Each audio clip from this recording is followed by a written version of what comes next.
Então tá, vamos lá. Gravando então, a gente vai trabalhar hoje gerenciamento de comunicação em projeto, tá? E o que que eu tenho que passar para você? A área de gerenciamento de comunicação é uma área bem importante, é a área que dá mais problemas em projeto, que é a parte de comunicar. Mas quando a gente pensa em gerenciamento de comunicação, a gente pensa que é só comunicar, né? Que, não, a mensagem tem que chegar bem. E não é só isso. Quando a gente trabalha gerenciamento de comunicação na área de gestão de projetos, a gente pensa também na informação como um todo, né? Quem vai receber aquela informação, por que que ela vai receber, quando, quem, por quê, qual é o objetivo. Então, a gente vai muito mais além de simplesmente saber comunicar, né? Então, como está o texto ali, ó, o gerenciamento das comunicações do projeto inclui os processos necessários para assegurar que as informações sejam geradas, né? Ou seja, eu vou gerar as informações do projeto, eu vou gerar os reportes para o cliente, eu vou gerar e-mail de status, né? Que as informações sejam coletadas, que o GP possa, através do time do projeto, pegar as informações e saber em que status elas estão para passar para os stakeholders. Elas vão ser distribuídas, armazenadas. Onde que eu vou colocar todas as informações do projeto? Vai ser um sistema? Vai ser num arquivo? Vou pegar da máquina da onde? Vou centralizar onde, né? Onde que eu vou recuperar se eu preciso de alguma informação? E tudo isso de uma maneira bem organizada, para que eu tenha também performance, né? Eu preciso de uma informação, não demore uma semana para buscar essa informação. Então, a área do gerenciamento de comunicações, ela é muito importante porque ela trata todos esses pontos da informação. Como eu distribuo, como eu repasso, como eu armazeno, como eu recupero. Bom, e aqui eu queria começar discutindo com vocês um item. Quem já teve problema de comunicação? Hein? Eu vou parar aqui para a gente poder rodar essa dinâmica. Muito bem, então a gente discutiu alguns problemas, mas vamos ver aqui o nosso PMBOK, a gente está nas duas últimas áreas, né? A gente vai ver hoje, então, a área de comunicação, que é esse azul mais escuro, e a gente vai trabalhar riscos na aula que vem. Então, a parte da comunicação, a gente só tem três processos, que é planejar o gerenciamento das comunicações, gerenciar as comunicações e monitorar as comunicações, tá? Então, vamos lá. Então, são três, ó, planejar o gerenciamento das comunicações, gerenciar as comunicações, controlar as comunicações. E aqui, antes da gente começar, tem um vídeo muito legal, que é um vídeo que eu quero mostrar para vocês, que é o que acontece muito no dia a dia das empresas. Vocês sabem o que que é essas duas latinhas aqui? Que um fala e o outro põe no ouvido, tá? Mas tem um nome, como é que é o nome? Telefone sem fio. Isso, Thiago, a nossa época, né? Os meninos mais novos não É, sabem o que é telefone exatamente. sem fio. Isso era uma brincadeira que a gente fazia muito em roda de criança no colégio, mas eu acho que nem estão fazendo mais, né? Mas eu vou passar para vocês esse vídeo que ele justamente fala do problema do telefone sem fio. E o vídeo é uma brincadeira, claro, que eu queria assim que vocês tentassem anotar a primeira frase e a última frase. Vamos ver se vocês vão conseguir. Deixa só eu. Então isso é bem importante. Então vamos seguir aqui. Parte das comunicações, tá? Para o guia PMBOK, que é o nosso guia aí de gerenciamento de projeto, a maioria das habilidades de comunicação é comum para o gerenciamento geral e para o gerenciamento de projeto. Claro, quem sabe comunicar bem, quem usa as técnicas de comunicação e cuida com a comunicação, isso funciona tanto para o projeto como para qualquer outra coisa dentro da empresa. E 90% do tempo do GP é utilizado comunicando. E é verdade, porque para um pouquinho para pensar, olha só, o gerente do projeto, ele comunica escopo, né, com o time e com o cliente. Ele tem que cuidar do custo do projeto, ele tem que cuidar das entregas, ele tem que cuidar dos stakeholders. Então, ele passa muito tempo alinhando, conversando, passando informação e assim por diante. Tá? Então, ele realmente passa muito tempo comunicando. Então vamos lá, vamos entrar dentro dos processos então. Primeiro processo, planejar o gerenciamento das comunicações.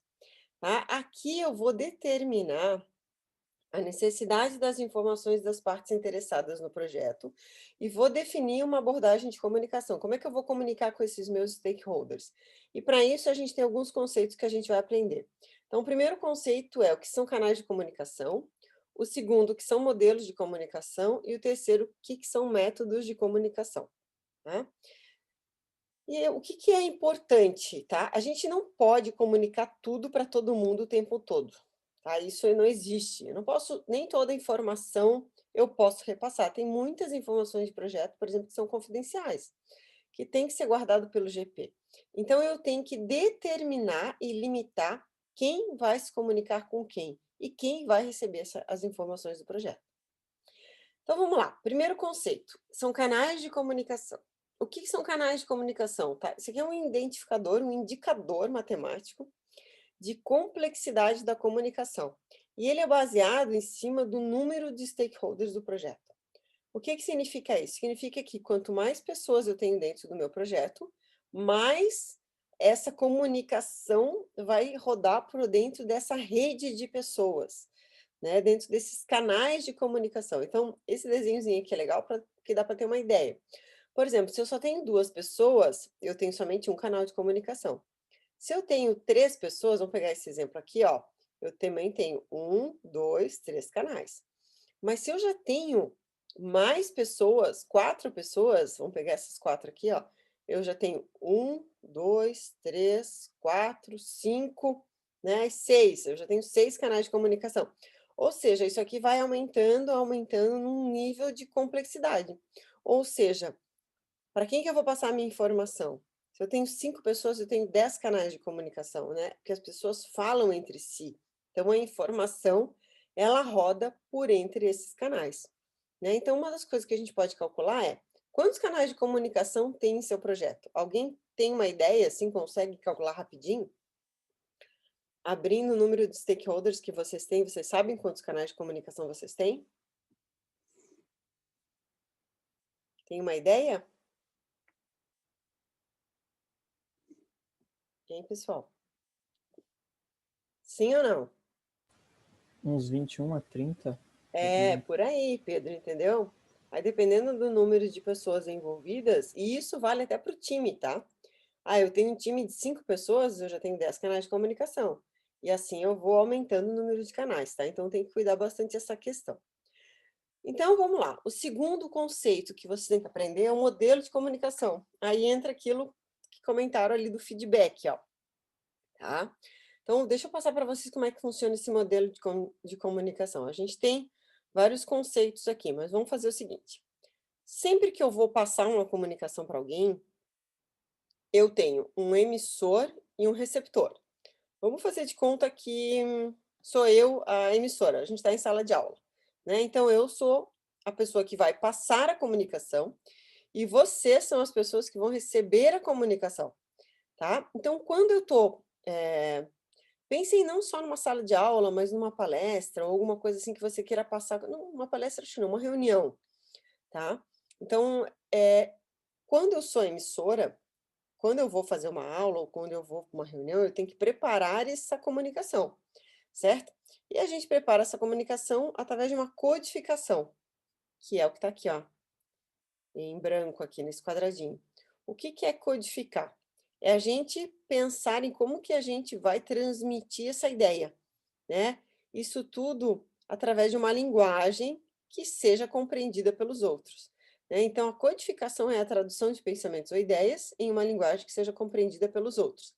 Aqui também entra a questão da codificação no sentido de qual linguagem que eu vou usar. Ah, eu vou usar o português, eu vou usar o inglês, eu vou usar o espanhol. Como é que essa minha mensagem vai chegar, tá?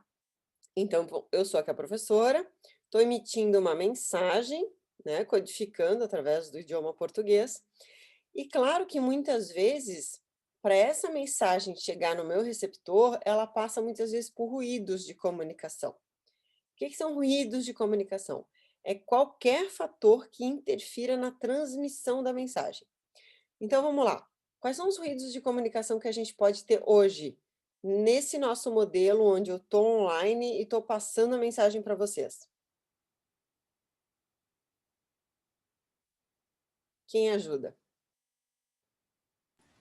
Lag de internet. Muito bem, Pedro. A internet dá uma falhadinha e daí tu ouve a professora falar o início da frase e o final. Opa, falhou, né? Então aqui teve um ruído de comunicação. Ah, quer ver um outro ruído de comunicação muito comum? Quando alguém deixa o microfone aberto. E aí entra o cachorro, entra o barulho da rua, né? Ou não sei, algum detalhe. Isso também é um ruído aí da comunicação, tá? Então, toda mensagem, ela chega no receptor, mas ela pode ter algum fator que interfira nessa transmissão. Claro que daí também tem o meio, né, o método usado para transmitir a mensagem, né, então aqui a gente está falando de um meio virtual, mas eu consigo transmitir essa mensagem claramente. Eu tenho um receptor, que são vocês que vão pegar essa mensagem e vão decodificar, né, ou seja, reconverter a mensagem em pensamentos ou ideias significativas. E depois vocês vão codificar e passar o feedback para mim poder perguntar. Então, o que que é o ideal sempre? Pessoal, ficou alguma dúvida? Entenderam o que eu falei? Né? É claro que, eventualmente, numa aula, dificilmente o pessoal dá o feedback. Não, professora, tudo certo, entendi.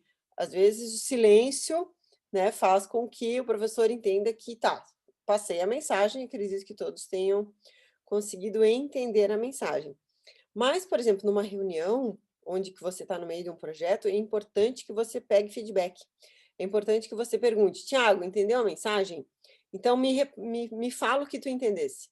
Essa me fala o que tu entendesse é onde a pessoa vai dizer o que que ela entendeu, e daí tu pode fazer qualquer tipo de correção. Já aconteceu muitas vezes comigo, de eu estar numa reunião, passar para as pessoas e depois eu pergunto: "Tá, agora me fala o que tu entendesse do que eu te passei". "Ah, eu entendi isso, isso, isso". "Não, não é bem assim. Vou de novo", entendeu? Então, às vezes, as pessoas elas não entendem ou acham que entendem e na hora que tu vai pegar o feedback não era bem aquilo que tu queria ter passado. Então, por isso a importância de pegar feedback das mensagens, né? Então, quando tu passa uma ordem ou tu passa uma comunicação, ou tu passa uma tarefa, ou tu passa uma pendência, muito importante pegar o feedback para ver se a pessoa entendeu ou não, tá? Então, isso aqui são os modelos Professora, de comunicação. Pode falar, Thiago. eu na minha empresa, claro, agora com a pandemia, não, mas antes da pandemia, né, evidentemente no trabalho presencial, uma coisa que eu fiz foi proibir telefone em reunião, celular em Ah, reunião, sim, sim.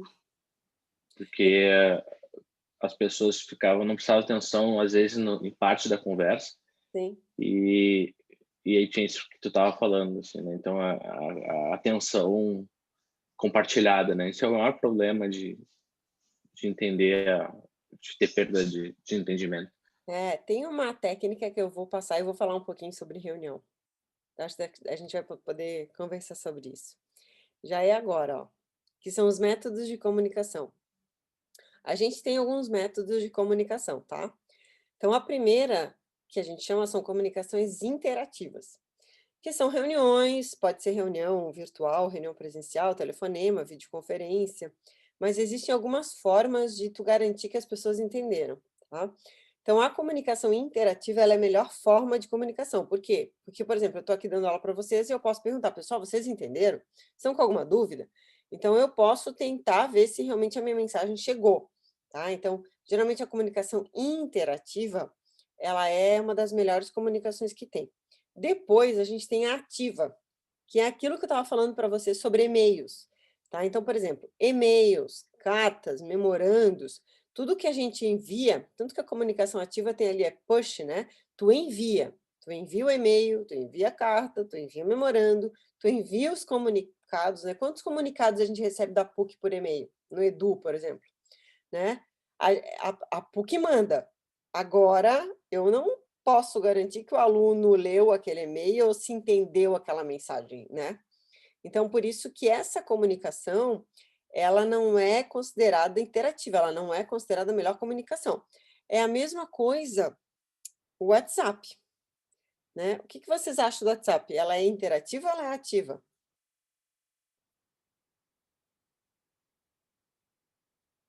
Qual é a visão de vocês sobre isso?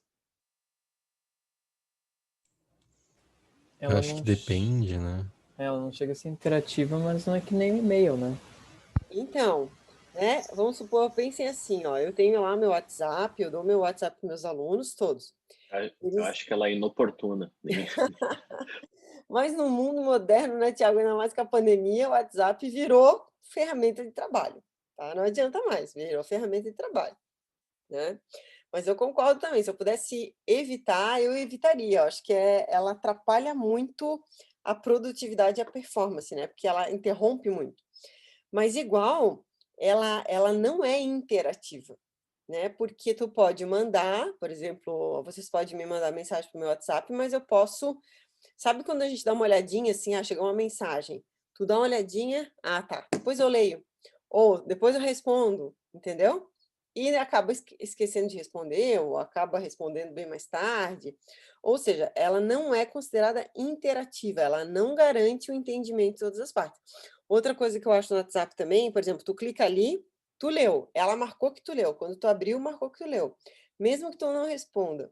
Só que daí tu recebe mais um monte de mensagem durante o dia e aquela mensagem se foi, entendeu? Ela ficou lida e tu acabou não respondendo naquele momento e depois tu esquece de responder. Então, ela não é uma comunicação que na hora tu vai receber o teu feedback, por exemplo, como numa reunião no telefonema, tu liga e fala com a pessoa, né? Então, eu prefiro muitas vezes ligar e perguntar, tá, tu tem alguma dúvida? O que está acontecendo? Me conta aí, o que tu quer resolver? Eu quero resolver isso. Então tá, tu já fala, já resolve, menos uma coisa na tua lista, né? Agora no WhatsApp não, ficou ali, ficou de responder depois e acaba não respondendo e isso vai embora. Tá? Então tem que cuidar bastante. E a gente tem também ainda a comunicação passiva, que é aquela que tu coloca a informação, por exemplo, num site de intranet, no Moodle, né, que são repositórios de conhecimento, ou seja, a informação está lá, mas a pessoa que quer a informação tem que ir lá buscar. Então, ela ainda é pior do que ativa, pior do que interativa. Tu não tem nenhum tipo de garantia que as pessoas vão ler o que tu está publicando lá. Por exemplo, a PUC lança lá a sua página, né? Coloca informações, coloca notícia. Quem garante que as pessoas vão ler? Não tem garantia, né? A gente pensa, não, tomara que as pessoas leiam, está na página da PUC. Mas muita gente não lê, muita gente não acessa esse tipo de informação. Então, se tu quer ter a garantia que as pessoas leram, que as pessoas entenderam, o ideal é sempre fazer uma comunicação interativa, entrar em contato, ligar e pegar o feedback na hora. A não ser que tu possa esperar o feedback, não tenha tanta pressa assim e assim por diante. Tá? Então, 3 tipos de comunicação: interativa, ativa e passiva. E aí vem a questão das reuniões, né, que o Thiago estava comentando. Como fazer reuniões produtivas? É bem difícil, tá? A gente está num momento onde as pessoas estão ligadas aí no 220, são multitarefas, querem fazer muitas coisas ao mesmo tempo. Então, tem o Pomodoro. Conhece, Thiago, o Pomodoro? Não conheço, professor. Isso é Não? novidade. Então, Pomodoro é uma técnica de gestão do tempo, tá? Eu usei muito na empresa, que eu tinha justamente esse problema de que diretores, coordenadores estavam sempre com o celular ligado. E não era tanto time, era mais assim, eventualmente um stakeholder importante que tinha dentro da reunião. Então a gente combinava com eles que a gente usar o Pomodoro, né? E o nosso Pomodoro, ele rodava de 15 em 15 minutos. Então vamos lá, o Pomodoro é uma técnica de gerenciamento do tempo desenvolvida por Francisco Cirilo em 1980. E ela utiliza um cronômetro desse de cozinha, né? Onde a cada período de 25 minutos, eles são chamados de pomodoros, tá? Nas reuniões que eu tinha, a gente marcava 15 minutos. Então, o que a gente combinava? A gente combinava o seguinte, pessoal, nos próximos 15 minutos, foco na reunião. Todo mundo desliga o note, desliga o celular e nesses 15 minutos é foco no que a gente vai falar. E aí a gente botava o reloginho para funcionar, quando fechava 15 minutos ele dava um bip e cada um tinha mais 5 para fazer uma pausa curta. O que era a pausa curta? Tu podia abrir o teu celular, responder alguma mensagem, abrir o computador, ir no banheiro, entendeu? Ou seja, você tinha 5 minutos. Aí depois fechava os 5 minutos, mais 15 prestando atenção na reunião. E assim a gente fazia essa pausa e funcionou muito bem. Funciona muito bem trabalhar com Pomodoro. Tá? Então aí fica aí uma dica aí mais para o Tiago, né, que tem essa vivência aí mais de reunião, mas vale a pena, tá, pessoal? E eu vou te dizer assim, tem softwares que ajudam, principalmente o pessoal a estudar. Meu filho agora colocou um software no telefone dele porque ele estava sentindo isso, assim, que ele era interrompido muitas vezes durante que ele estava fazendo as atividades. Então ele baixou um jogo, que agora eu não me lembro o nome, onde o jogo não deixa ele acessar o celular. Se ele acessar o celular, ele perde no jogo. Então ele tem que ficar X minutos sem botar a mão no celular, só fazendo o que ele está programado para fazer. Ou seja, não deixa de ser um programa para auxiliar a tu ter um pouco mais de performance naquilo que tu faz, né? E isso vale também para os e-mails, né? Eu, por exemplo, não tenho notificação de e-mail. Eu faço as minhas coisas, na hora que eu vejo, eu vou lá e acesso meus e-mails. Então, durante uma hora, eu acesso 2 vezes meus e-mails, entendeu? Porque senão tu fica o tempo inteiro pingando, pingando, pingando, e a gente sabe a quantidade de mensagem que a gente recebe de spam, né? Então, spam também entra ali, lixos que a gente recebe. Então, o que que acontece? É uma forma de tu ter um pouco mais de produtividade, fazer melhor essa tua gestão pessoal do tempo, né? Para não ficar tanto batendo nessas coisas que. Porque o que que acontece? Tu tá numa linha de trabalho.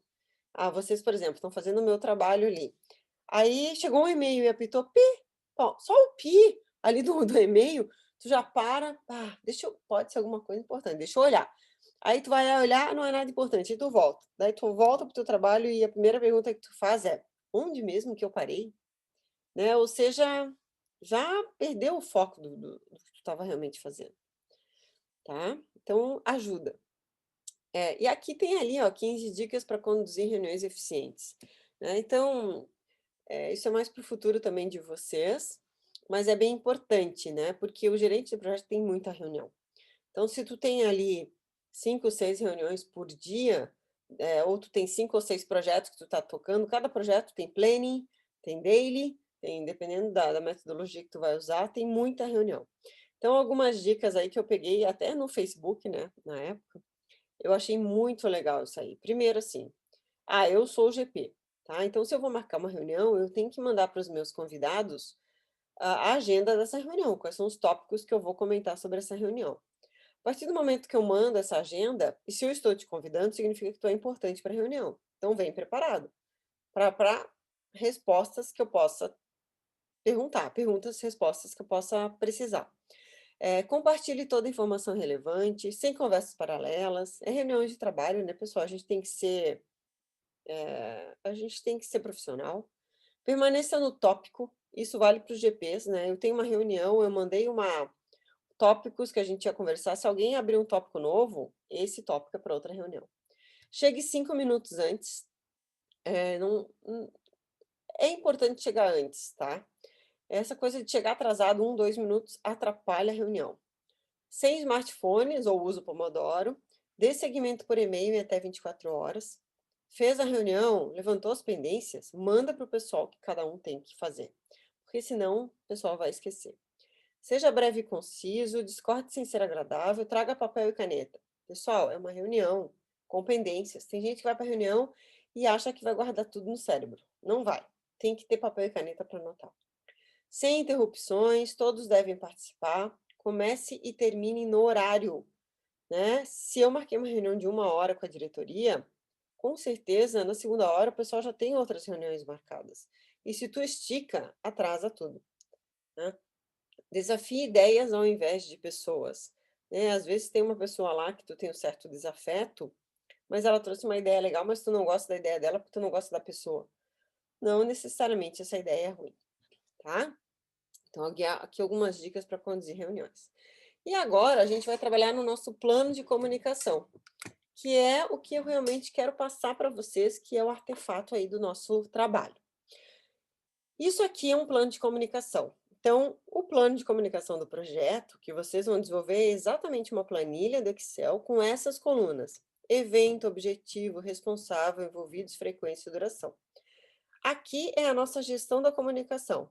O que eu quero comunicar, por que eu quero comunicar, para quem que eu vou comunicar, qual é a frequência que eu vou comunicar e qual é a duração desse evento, tá? Então, eu trouxe muitos exemplos aqui para vocês. Então, por exemplo, reunião de alinhamento semanal. Qual é o objetivo? O gerente do projeto, a equipe e o diretor discutem o progresso do projeto, o controle do cronograma e os riscos. Quem é o responsável por marcar essa reunião? O GP. Quais são os envolvidos? O GP e a equipe. Qual é a frequência? Uma vez por semana. Qual é a duração? 2 horas. Outro evento, um relatório que eu tenho que mandar. Qual é o objetivo? Enviar a todos os envolvidos o status atual. GP é o responsável, envolvidos GP, equipe, diretoria e vice-presidência, frequência quinzenal, não tem duração. Reunião com diretoria, qual é o objetivo? O gerente do projeto vai apresentar para a diretoria os marcos atingidos, a meta, riscos. Quem marca essa reunião é o gerente funcional. Quais são os envolvidos? Gerente do projeto, diretoria, frequência mensal, 2 horas.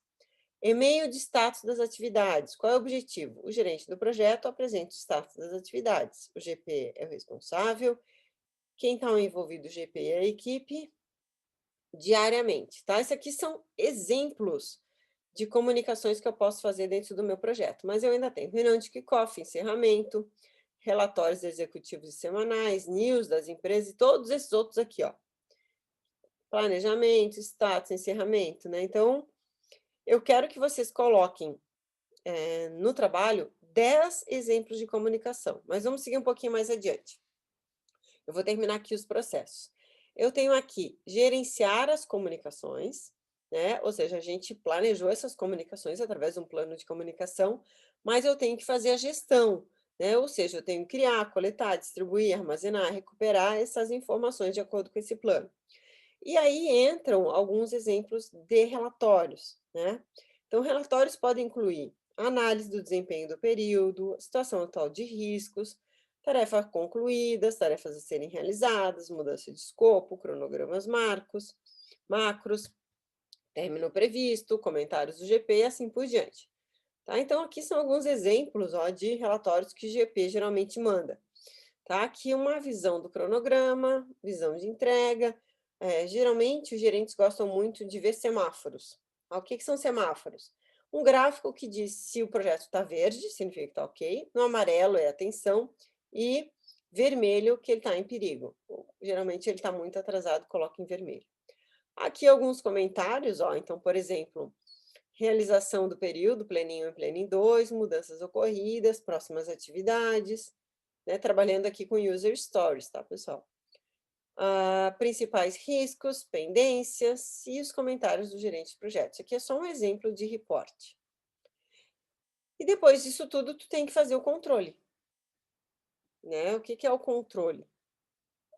É controlar as comunicações, que é justamente o processo de monitorar e controlar as comunicações no decorrer de todo o ciclo de vida do projeto. Reuniões individuais em grupo, conferências de vídeo e áudio e assim por diante. Tá? Então, aqui, ó, eu tenho muitos exemplos dessa questão do controle da informação. Hoje, a gente tem o que a gente chama de mídias sociais, tá? Que são eventos que são ferramentas que passam a informação adiante. Então, a gente tem que cuidar muito com essa questão de confidencialidade, tá?